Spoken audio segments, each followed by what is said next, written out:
joining the show again, and it's good to have her knowledge, aviation commentator Irene King. Irene, good afternoon. Hello there. Well, I sent you that video. What did you make of it? Well, to me, he was a typically jet-lagged tourist who'd been on a long flight and really didn't know whether he was Arthur or Martha, but clearly felt that he was discriminated against in some way or other. So, look, I mean, think he was just jet-lagged. Well, I mean, he's supposed to be a famous US star, so you'd think he would fly, you know, a business at least, or premium economy. But here's the thing. I mean, when did we really see security or customs ramp up? I was saying earlier before we spoke, before I got you on, it would have been Twin Towers. It would have been the attack on America, wasn't it? Yeah, that was the turning absolutely. Point. And how did it change? And it changed around the world, didn't it? Yeah. So let's put to one side the issue of the dogs, which I think is screening for fruit and vegetables and drugs. So we're talking here about security. And, I mean, security sort of progressively ramped up. You know, we had that liquid aerosol and gel bomber, you know, and then the shoe bomber. And so you were taking off your shoes and your belt and, you know, and you see it progressively tightening.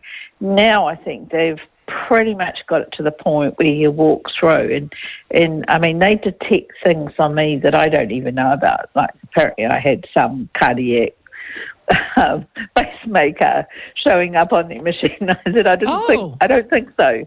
Those new full body scanners. Oh, those! Oh my gosh, I hate getting in them. Yeah. And what did they find on you, Irene? What did they say you had?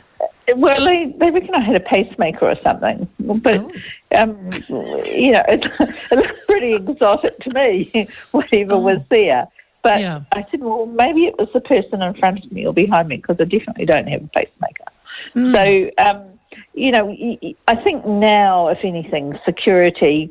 The thing that bugs most people is standing in the long lines as opposed to going through those scanners. You look at the scanner and you say, oh, my body parts must have changed. Yeah, I know. I do not want to be called into that. And I've only had it a few times, but you've got to go, right? So if you do it, you do it.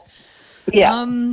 Are there places, I've always found LA a little bit very serious for me. You know, I've always been very... eyes down. I don't know why, and very yes sir, no sir, 3 bags full sir. Are there places, Irene, that you know you do kind of have to watch it? They are a little bit more intense. Should we put it that way?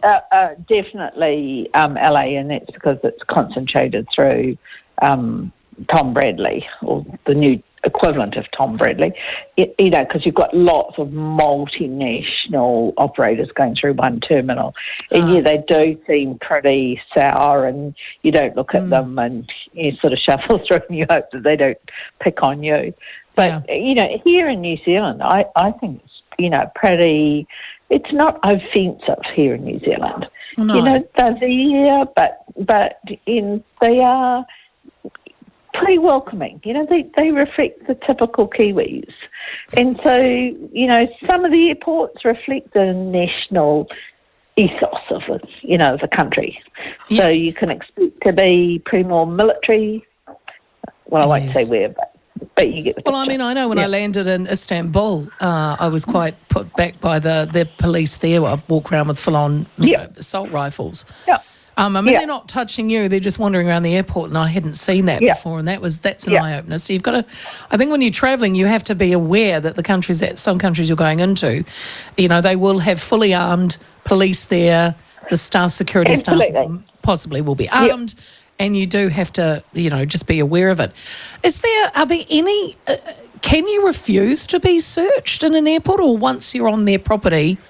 You know, can you say no, sorry? You can refuse to be searched, but I'd suggest you'll be on the next plane out of there. You know, you'll have a very short stay because it's like in anything. You know, they are there to do their job. Their job is statutory. It's authorised by government. So, you know, essentially you want to come here on our terms or you don't come. And that's pretty much, doesn't matter whether it's, you know, fruit and veg issues or, you know, bringing in cigarettes. It's all the same level of security, Yeah.